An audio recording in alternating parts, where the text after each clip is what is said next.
Good evening, it's Joyful Christian Hermit.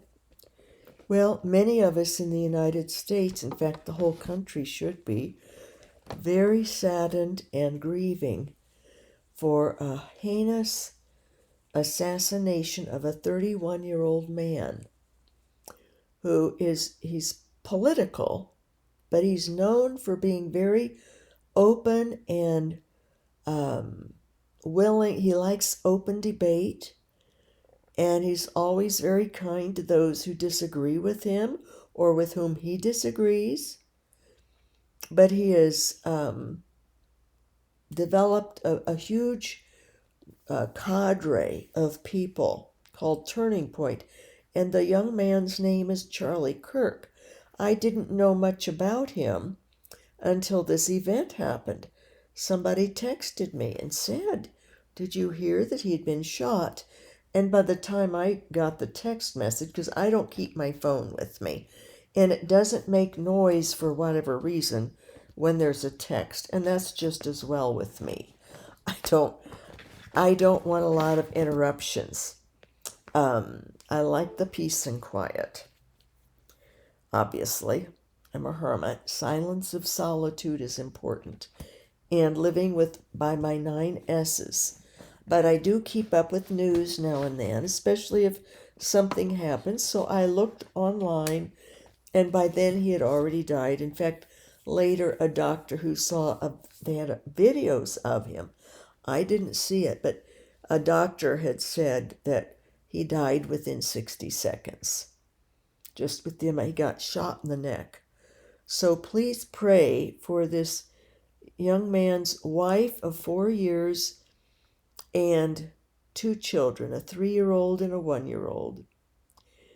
Or maybe he's been married 5 years. Anyway, he's got these 2 little children, a lovely wife who's just devastated, obviously, and family and friends. And when he was 18, had this idea, developed it. He's a very strong Christian, and was speaking to students at a university, 3,000 in the crowd, outside, and an assassin, looks to be a college age or a fairly young person.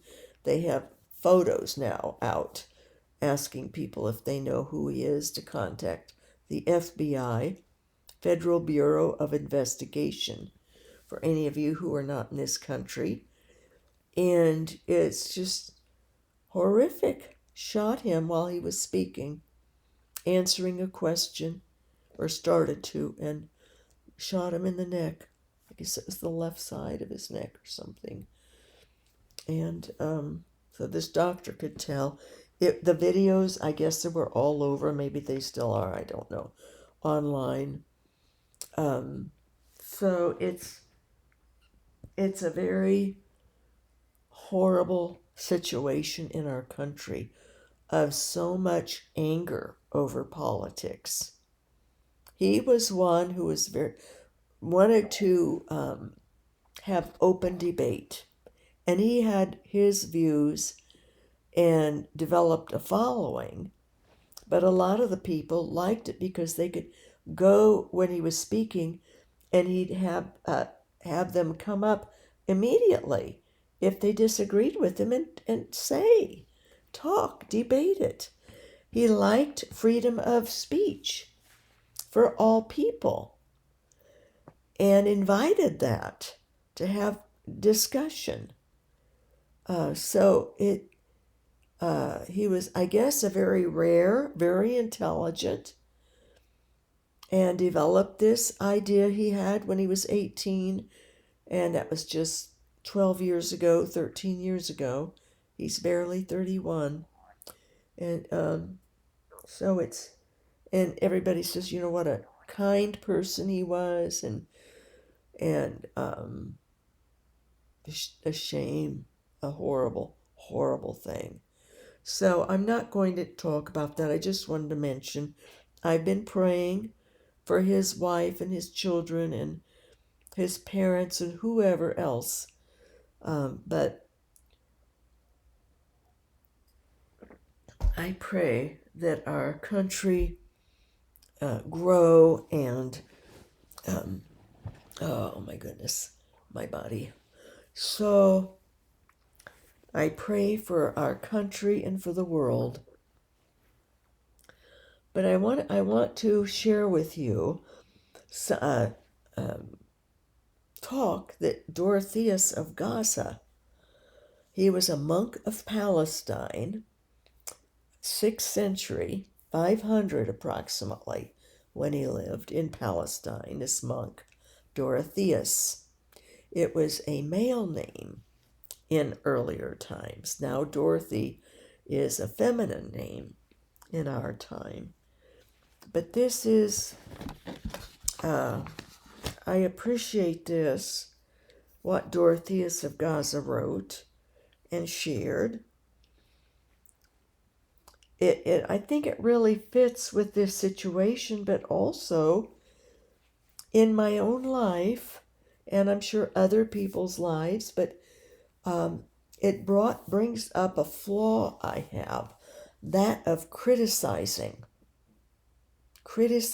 others. And I have known that I've been doing that, but it's those who criticize me, or those who don't like how I do things, or that like my house or how slow I am, things like that are really not for other people to even be concerned about. But then I criticize back. I talk about that, or I've mentioned it in videos, different situations, and I've got a couple of situations to share that expresses why I have this bad habit, but then it's a reaction I have. And Dorotheus of Gaza is so right in what he explains. So once again, I'm trying to ignore and to let go of those who criticize me or are bothered, because it's not a good thing for me to be criticizing back. Dorotheus of Gaza puts it in a beautiful way. For this is what Dorotheus of Gaza said and wrote. It was written down. He would speak and others would write down his words of wisdom. For if we had charity with compassion and pain, we would hesitate to observe our neighbor's defects. See, I do. Well, people notice mine, and then I criticize back. As it is written, charity covers a multitude of sins. And again, charity does not take any account of evils. It bears all things, and so on. As for us then, if, as I was saying, we have charity, that charity should cover every fault, as is the case with the saints when they see people's faults. I mean, are the saints blind? Do they not see sins? Indeed, who hates sin as much as the saints do? But nevertheless, they do not hate the sinner. They do not condemn him. They do not turn away from him. Rather, they show him sympathy. They admonish him. They entreat him. Well, I try to show sympathy, but I have not admonished people who do these things, or say, or criticize me. I don't entreat. I guess I sort of entreat them, but I get very frustrated then. And if they get fed up with me or can't take it, like that I work slowly, I'm not finished, or I don't even work in the right way that they think I should, I've had that now. Those criticisms. I'm not around people that much, but here I'm getting these criticisms. And I have been critical back or frustrated back. So if I've insulted and they don't come around, I just let them go because, I don't admonish, I don't tell them. I tried with one showing. I'll give these examples later though. But see, I'm not doing what Dorotheus recommends. Um, so, those who, it's the saints he's talking about, holy people.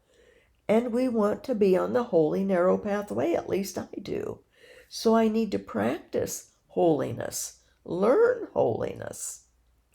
And St. Dorotheus of Gaza is trying to help me here. So the saints, they seek to heal the person. They seek to do everything they can to save him.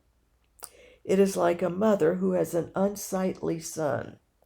She does not despise him or turn away from him, but dresses him beautifully and does everything she can to get him to look more graceful to others. Or if a son is wayward, a mother or a father would do all they could to try to help them to see, don't be like this, don't make that choice. It's going to lead you into trouble. And if they get into trouble, they try to help. The person has to have the consequences, but they still love the person and all. I think of my son. He turned away from me, but I still pray for him and still hope that he'll turn around someday. And I've asked God that if, when I'm long since dead and he finally dies, that God will have mercy on him and give him a chance to repent, before he's condemned. Because my son turned away from God and the church first, but also God in vile ways. He says terrible things. So that's been my prayer to God. And the dogs pray with me every night. Put my hands on their heads. They're in their crates are beside each other. And I put my hands on their heads and we say prayers. They listen. And they probably pick up a little bit. They seem to understand quite a bit of language actually, but I need to include far more people in my prayers too. I try to include all of you, and if people have specifically asked for prayer, like Francie Ray, I pray for her daughter Katie, and anyone else I pray for, and then everyone as a group. But it's so true, even though my son turned away from me and was very ugly, it's been very painful. But I forgive him. I love him. I pray for him. And if he would such as make a phone call or any effort, that I would just be as normal with them as I always was. So the saints are always protecting the holy ones, people who are holy or want to be holy, are always protecting, sorting out, and giving assistance to anyone who stumbles, setting him straight at the right time so that he doesn't do any harm to anyone else, and they themselves also progress in the love of Christ. By helping others, we will progress too. We will notice, their flaws. My reaction by criticizing back, talking about it on my video, is a criticism. I should go to the person and say, do you realize that you are bothered? Well, of course, two of them are very open about it, how bothered they are that I go so slowly that I don't have this done. They can't take it. They want things done right now and finished. And I've explained my back and that I need time for rest. I don't always feel well. I'm pushing it now. I'm didn't get much done today. Very tired. I kept working on it, but it's slow.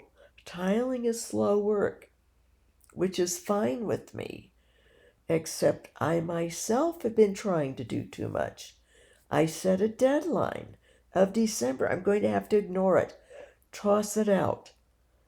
Setting a deadline causes a person to stress or to try to rush or to do too much if they can't work that many hours to meet the deadline.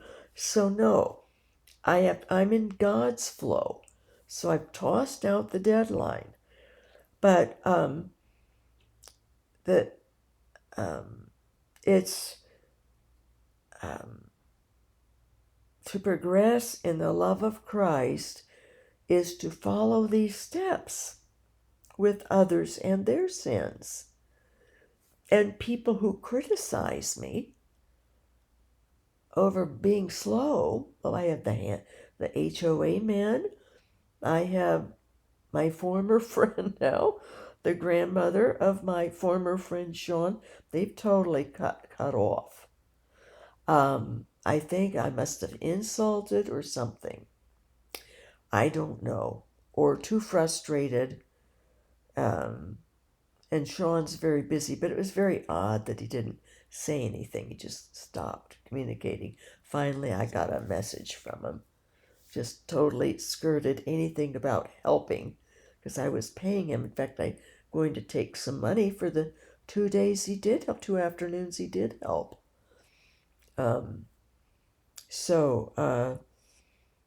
But he was going to get quite a bit more if he would have stuck it out. But he had his anxiety, but he's been doing other things, so I know he's not that anxiety ridden. He just didn't want to. And he's been like that in the past, where he doesn't stay with something that long. So I'm just praying and thrilled that he's still working at his job, at least as of last week. And I pray and pray that he can stay with it because he'll feel good and he'll feel like he's getting on top of his issues, his anxiety and other issues that he's got. So that any of us could have had if we'd had an injury like he had to the base of his brain, a brain injury. So it's a matter of show sympathy to the persons, admonish them, kindly explain to them why it's not good what they're doing, the particular sins, and entreat them, encourage them, ask them to change or to cease doing what they're doing. And if it's a sin against ourselves, especially, but also against other people, a sin is a sin, and we should want the same for ourselves. And I've recognized this, what I do. Just recently, I recognized it a lot. Thinking about how my eldest daughter said I was bad-talking all these people. And in that particular instance, I wasn't bad-talking people who were helping me, but I was telling what people had done that caused me to be upset or to not feel well when she happened to be here. The stress, like the HOA men had done their first attack. But it was gossip. See? And so I recognized then that that's what she was talking about. She doesn't want to hear anything about what's going on in my life that's negative. And that's something I should practice. Other people don't need to know. Even here, this is sort of like my verbal journal. But I shouldn't even write down the things that people say or do. But unless I want to just make it general, of a trend I've noticed in many people of the impatience and wanting things done fast themselves, but also other people like me, even if I have a disability. But I don't think they see it because I'm 41 years of practicing not showing my pain, trying not to complain about my pain, but it affects my output. And it does affect my attitude at times, or my affect, how I feel and how I react. More slowed and more maybe serious or sad seeming. And frustrated, but that's something that with Dorotheus explaining to me that I shouldn't discuss these things or zone in on it, share it. So I'm going to try to, I cut this one off too. Well, maybe I'd get it down smaller. Oh wait, here it is. This is the last portion of his writing. Let us too get some of this love for ourselves. Let us acquire compassion for our neighbor, so that we may be saved from this dreadful business of speaking ill of people. Speaking ill of people. See, that's my sin. That's a big sin I have.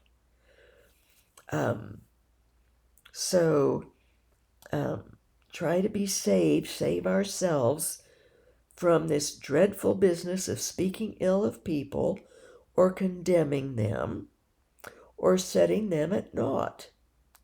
Do all we can in thought and deed to help ourselves and each other, for we are members of one another.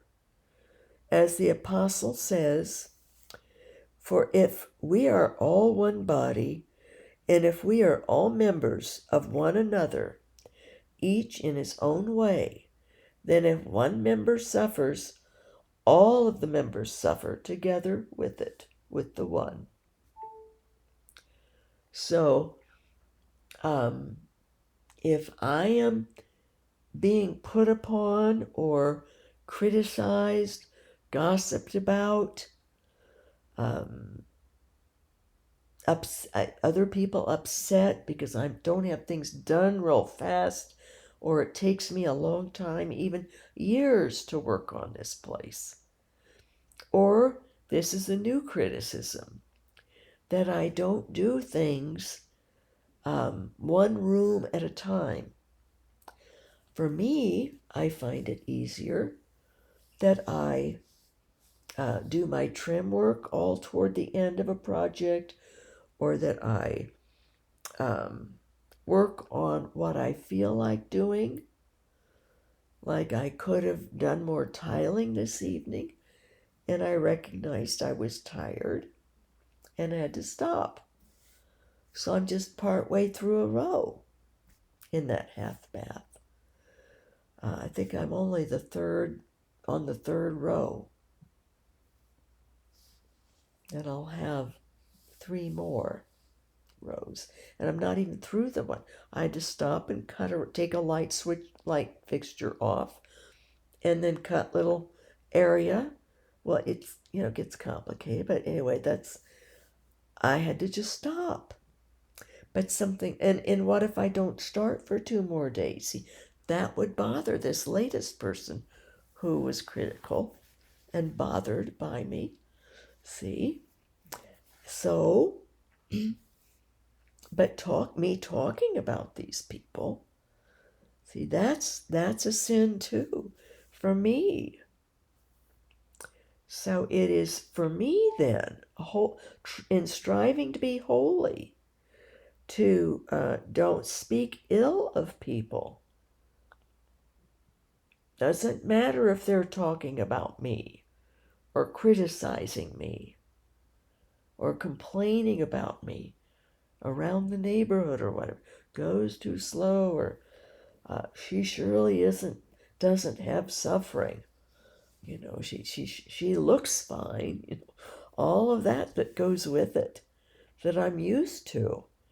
But I had fallen into the habit and gotten very used to criticizing back or talking about these people and what they say.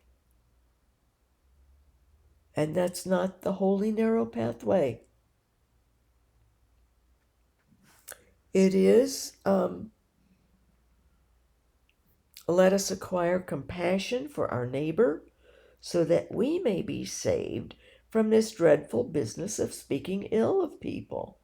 Because when these others are criticizing me, it's a bad thing to do on their part.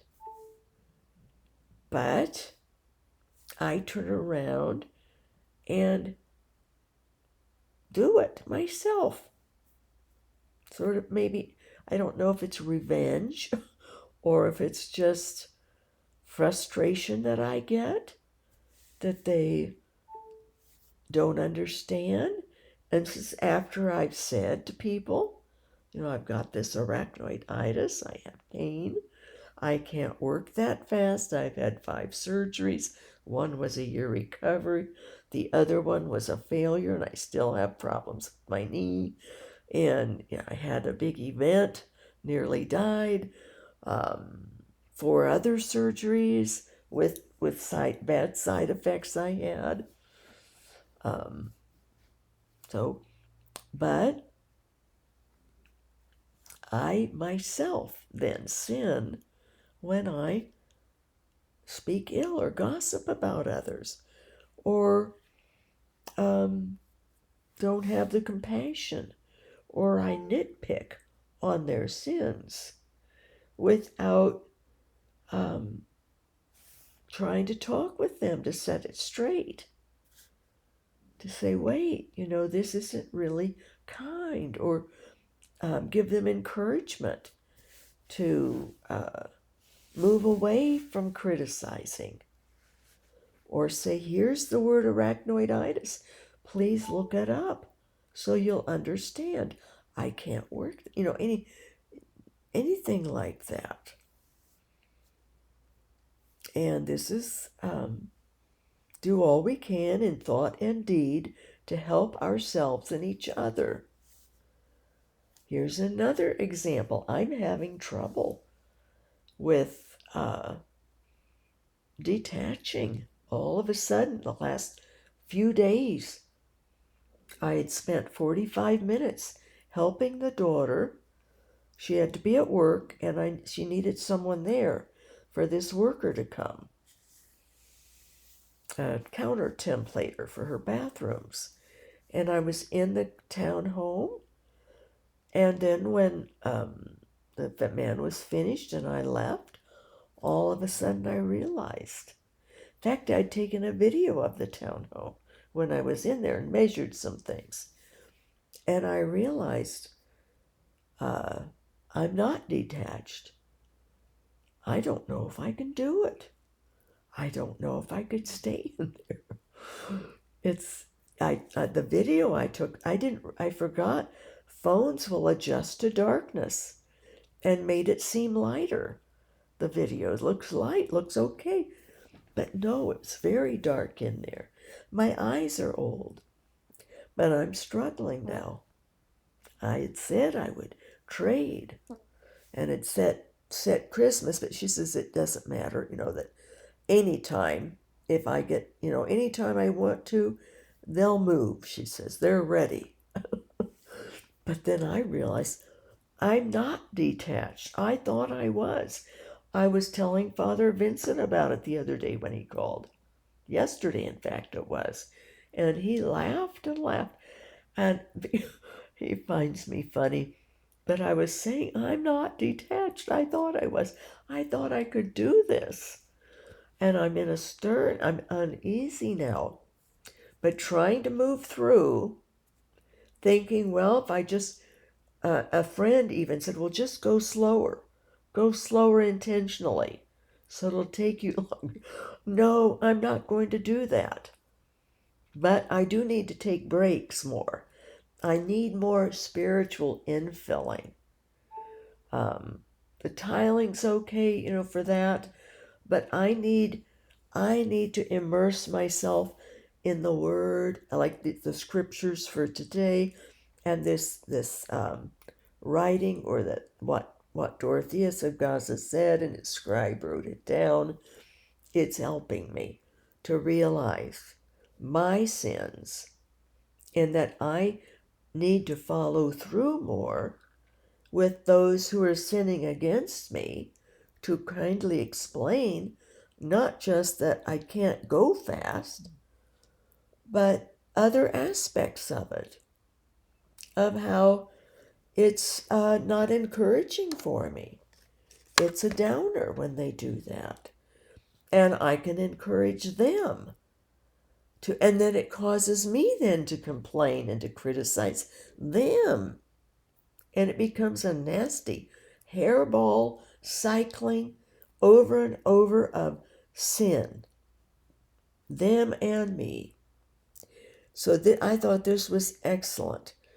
And then when one sins, I sin, because I react in the wrong ways. So this is so good, what Dorotheus of Gaza said. So this was the latest one. And I think I'm going to go to, well, I tried more this time, but I realize I'm insecure. People find me so different, and it does affect me when I lose friends, when people find me a bit much. But I am a hermit, and I also have to consider God doesn't want me to have a lot of particular friendships. I have this spiritual friend back in the Midwest, and a cousin who calls now and then, and a longtime friend who is reconnected. But text now and then. So that was nice. One that had dropped off got angry with me, and then after I nearly died, I let her know, and she communicated. I think she was ready to forgive, evidently. So it's been very nice. And angry over something, I was very honest about it, but not to the person. I wrote about it anonymously. I mean, not using names or anything like that.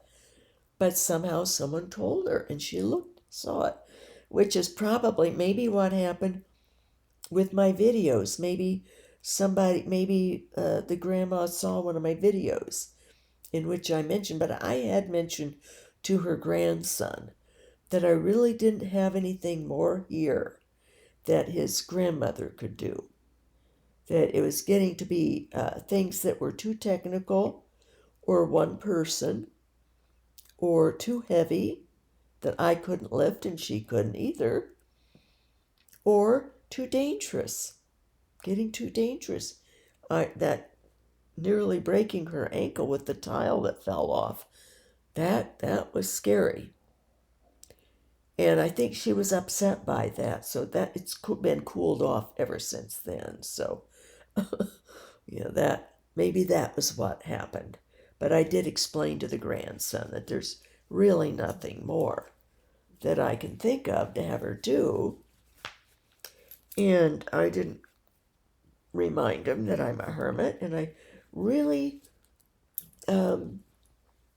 it's coming tomorrow is my 26th anniversary of being a hermit.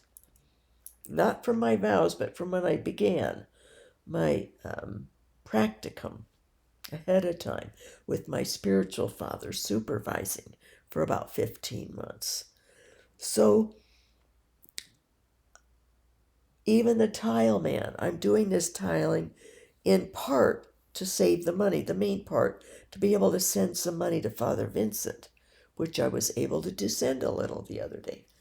But it's also because I'm not used. He's slow, which it's fine.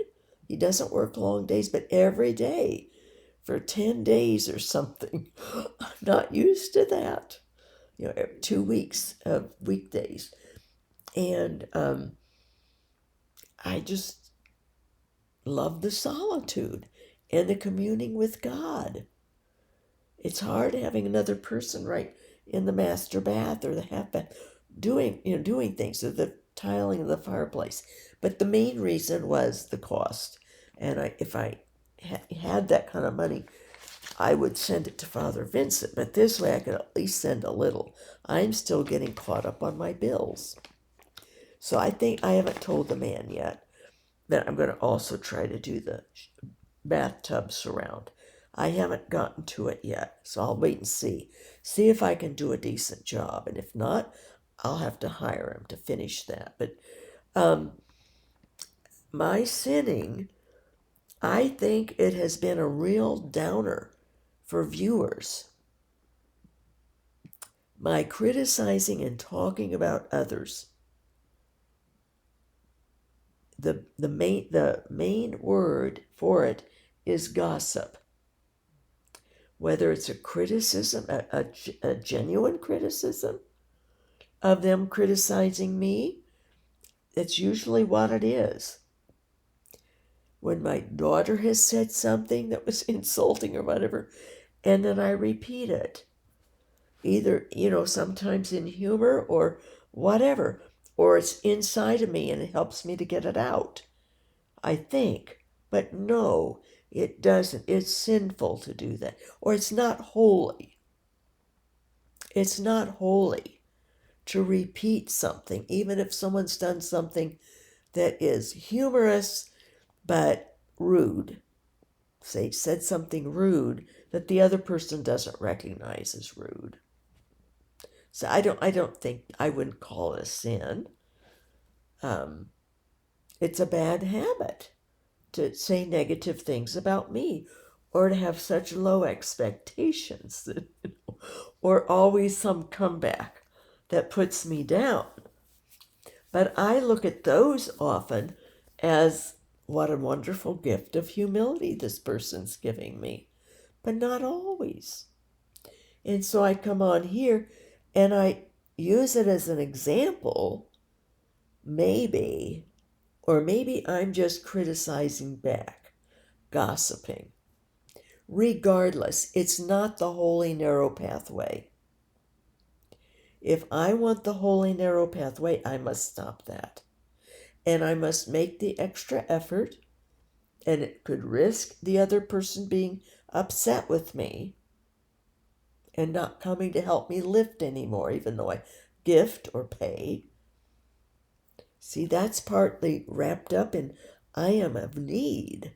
I have needs of lifting help now and then.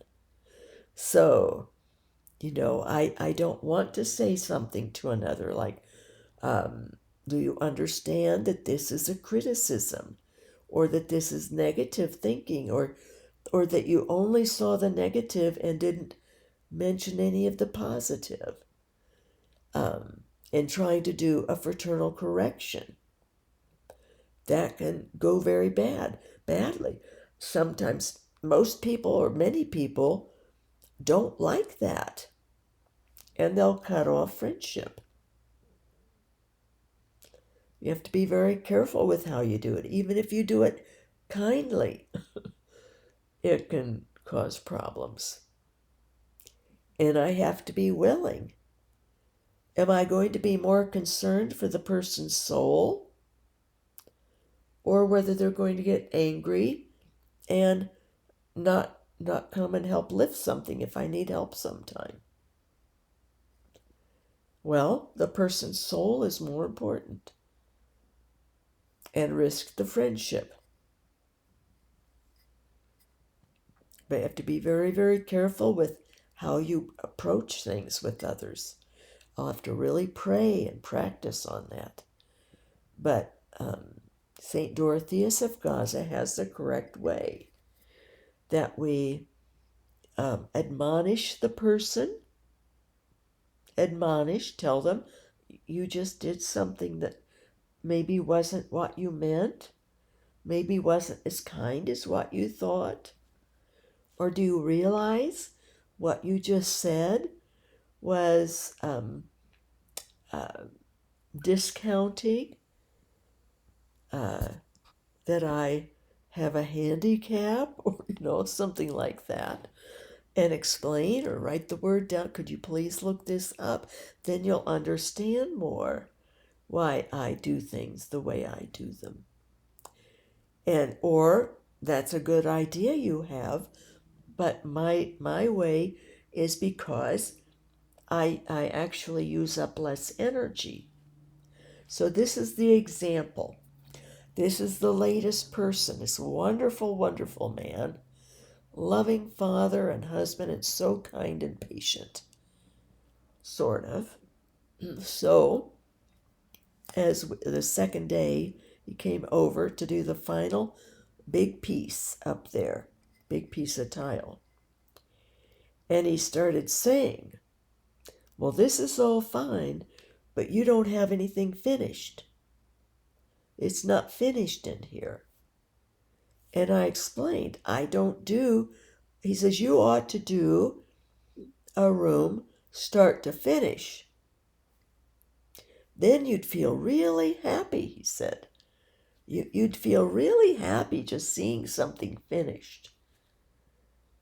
And I said, well, I'm happy anyway. I'm happy if I can even work on something one day or every 3 days or something.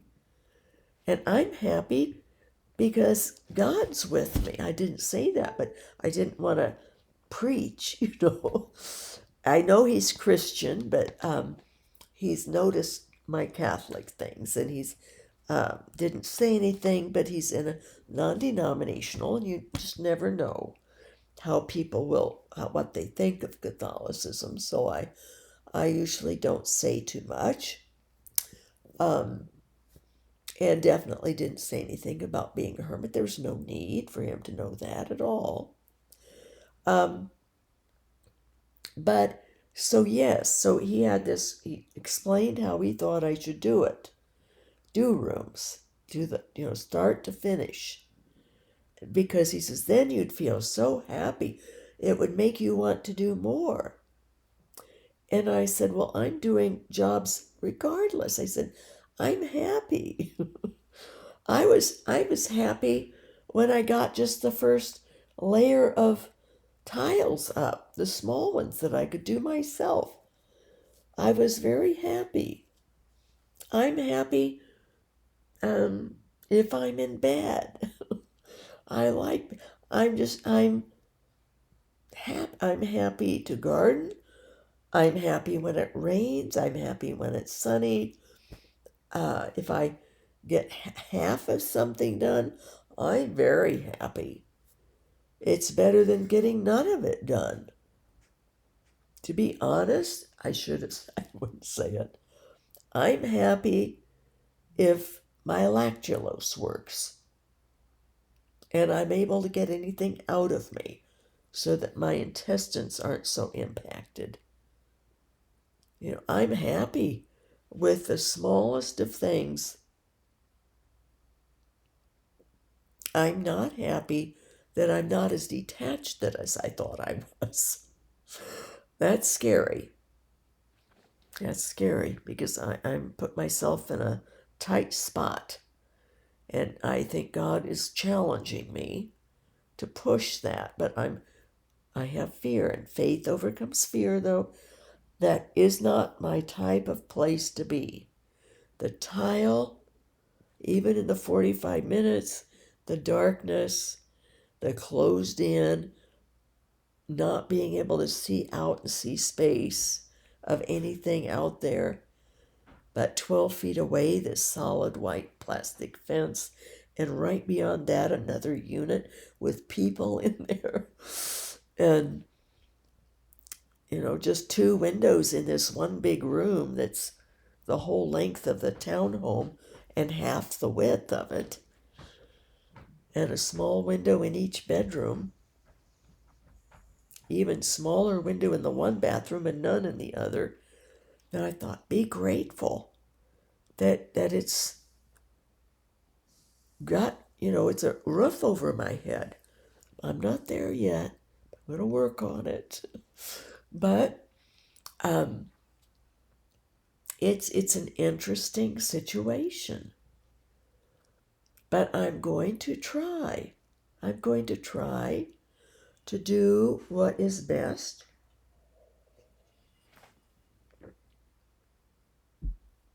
So this nice neighbor, nice, wonderful man, started telling me how I would be happy if I did something start to finish. And I tried to explain to put trim up. I tend to wait until the room is finished and then I put the trim up. And usually you wait and put the trim at the end of a project. But for me to get my air compressor hooked up and the nail gun and loaded, and then have to try to carry it to other rooms to use it, better for me just to do things in small little chunks and to have variety and not have to go to the garage to get tools or, just a little bit here and there, or what I feel up to doing. Yesterday I did a little bit of weeding. It felt good for me to bend and get my back stretched out, pulling some weeds. Then I did a little more tile work, and then back out to do a little, tonight I mowed, things like that. Variety makes me happy. Making any kind of progress does. But I realized that I wasn't explaining to the man that, I tried showing him around other things I've done. The fact that the whole house has been renovated. I took him to the bathroom to see the shower, to see how I'd set cabinets in there. I had done the floor. I had done the plumbing. Thomas had to do the big pipe underneath because I didn't have enough hand strength to put the big drain pipe together. He did that, but I did the other pipes under the house. And moved the toilet to another location, moved that pipe, put in the windows, one that hadn't even been one there, changed and took out these plastic glass block fake ones that and made the windows both the same, this clouded glass. Sheetrocked the whole room and did finish coat mudding. Thomas put the cement board up, and then this Mike did the tiling. I said, this man did this tiling. But my neighbor, and this room here, I painted it. I've done the trim. I had the 3 windows and a door. Well, 4 windows, bigger. And still have to work on paint the closet is all that's happening in there. Had to paint the ceiling 4 times because it wasn't absorbing the paint right. I put the underlayment down, getting ready to put the flooring in. Dining room, the underlayment's already down, but I'm using that have my sawhorses in there to paint trim on it. Kitchen, all those base cabinets I put in. Thomas helped with the upper ones. And my former son-in-law helped with, and grandson helped lift up the ones in the laundry room, but I set all the base ones myself, and you have to have those leveled to within a 1/16 inch. And clamp each of the ones that you put together and put trim screws in, and it's technical. And you have to have a lot of patience to put cabinets in. I had sheetrocked that whole, all these different rooms, the half bath, I have that in another video how I gutted that down and went with the original form of the studs. So I have the slanted ceiling for part of it, sort of different or quaint. And I'd already done the tiling. I said, well, look at the light, 'cause every room we go in, it's not finished. He didn't say anything about it's not finished. Really bothered him a lot. And I said, well, look at the laundry room. Well, is that finished? I said, well, I think so. The grout's not in. I said, look, I'm going to do the grout all at once. When I mix the white grout to put in the kitchen and the half bath, I'll do the laundry room. I'll do it all at the same time. And, that to me is efficient, And when I'm in the mode, when you're in a grouting mode or a tiling mode, unless you are changing rooms or style of tile, where you have to get into a different mode of a different size and how you're going to do it. But these mosaic tiles I'm doing all at once. Well, I did all, and then I said I also have to go by the weather. I really should be out doing the outside stonework now that it's cooler. Hoping Saturday, well, no, Saturday I'm helping the daughter. Sunday, the Lord's day of rest. I will rest with him. It's very easy, these little things. Faux stone, they're very lightweight. But yeah, so everything, he says, there's not grout in here. Everything else in that laundry room was finished. And it had been gutted also. And I'd changed the plumbing in that room. I'd moved the sink down close to the window, put a big window in. So there was nothing positive. Only it's not finished. It's not finished. I said, well, I'm, totally redid the upstairs bath. I don't want to see it. It won't be finished. I said, no, I have to finish the backsplash up there and do a little more trim work and caulking. But the trim's all up. I just have to caulk it and fill the holes. Nope, not unless it's finished. So it was amazing. And I thought, I didn't realize how, I guess, negative or stubborn, or because he was insistent that I would feel happy if I would just do one room start to finish. I said, well, think how it is when the whole thing's finished. It all comes together at the end. Everything's finished. But I said, I'm happy before then. I don't need to have, well, partly it's my age, I suppose. At my age, we should be more content, just grateful we wake up and can get out of bed. That makes me happy if I can be out of bed before 9:30 in the morning. Or that I'm not in bed for 3 days straight. But I'm happy if I am then, because I like bed. It's comfortable for me. So, see, but then talking about it, see, that's really criticizing him. And I probably should, I tried to do it by showing him other rooms so that he would see, oh, wow, this 74-year-old lady, gosh, old lady, that's pretty good. And then I would say, well, God gave me the grace, because he did. I wouldn't be able to do this without God helping me every step of the way, and my guardian angel. I probably wouldn't say that because non-Catholics aren't so much, they don't think they have angels, guardian angels with them all the time and helping them every step of the way. So I try not to be divisive or to bring up something that someone will disagree with or be upset over. But I didn't just say, what would make me happy. I wouldn't say that because I wasn't unhappy that he was like that. I was sad because I thought, what a great man, so positive and so patient and so kindly. But that wasn't encouraging at all. And he couldn't see that you can have a different way of doing it. By effort, or by sections with effort. And it sort of has to be that way anyway. Um,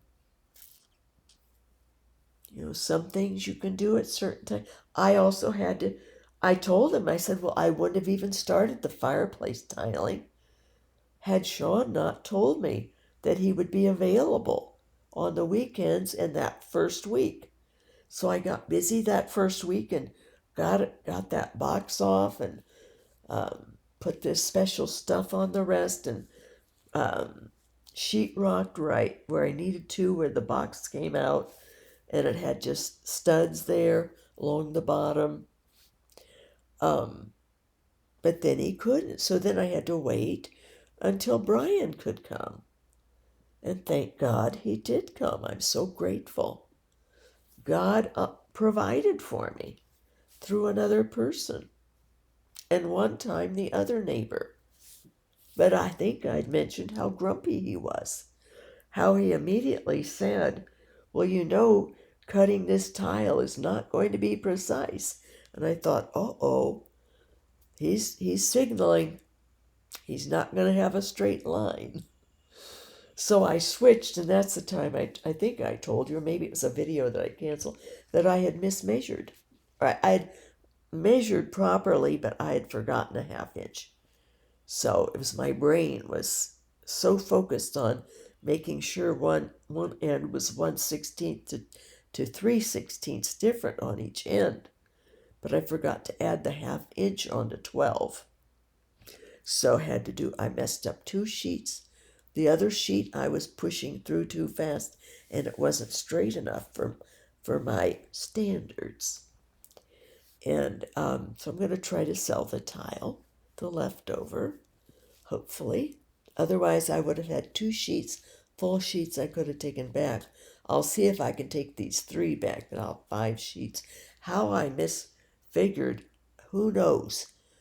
My pain must have been high when I did it, because I was way too much tile. But I'm thankful I had it. At least had 2 sheets one extra box. 2 big sheets came in 1 box, flat box, because I messed up too.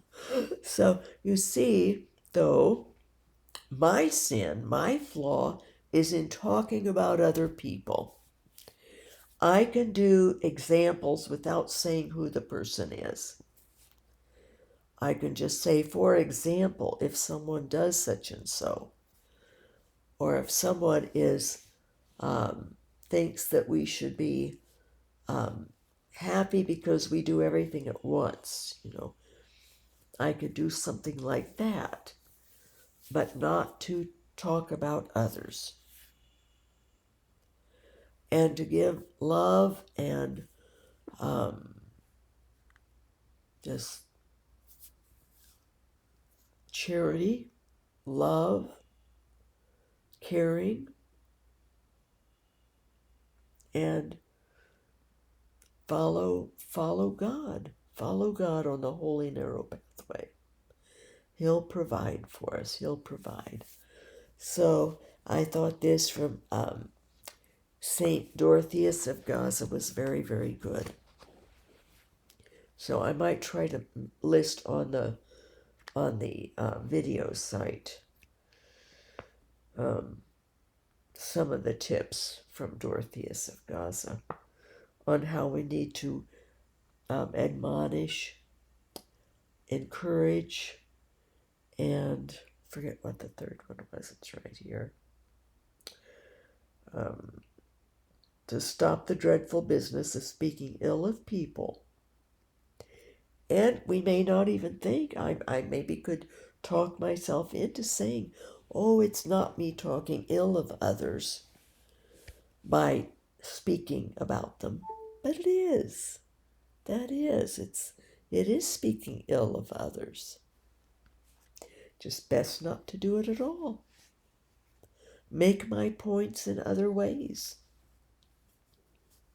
without use of a person did this even, Or ask the question, what if someone did this or that?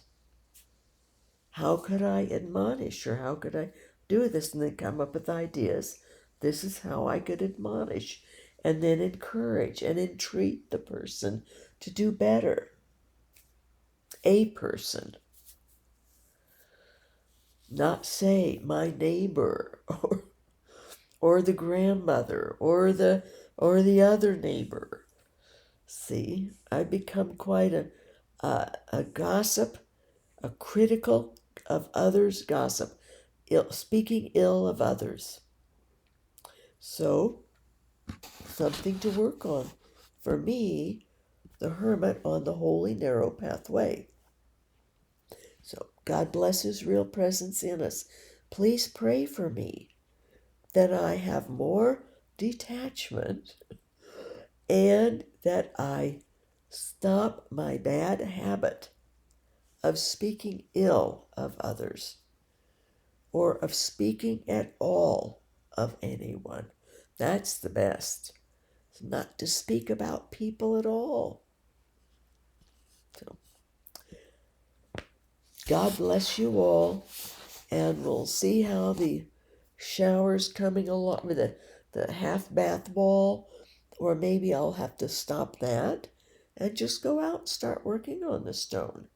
Because if I run out of if the weather gets too cold, I won't have that wall done outside. And that's something that would be nice to have done while I still have the weather to use the mortar outside. We'll see. I want to finish that one wall in the bathroom. But I really need to take advantage of the weather. So I'm going to have to stop myself from it. Well, I want to get 4 pieces up so I can get my light fixture back on. I had to take the light fixture off, and I have it propped because I didn't want to have to get to the panel box. A big heavy doors in front of it. I would need to wait until somebody could come and move the heavy door so that I could get the panel box turned off for that half bath. Don't want to get electrocuted.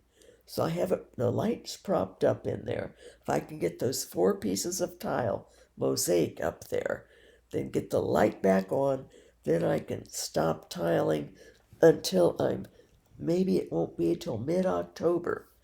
And hopefully I would have the stonework done outside.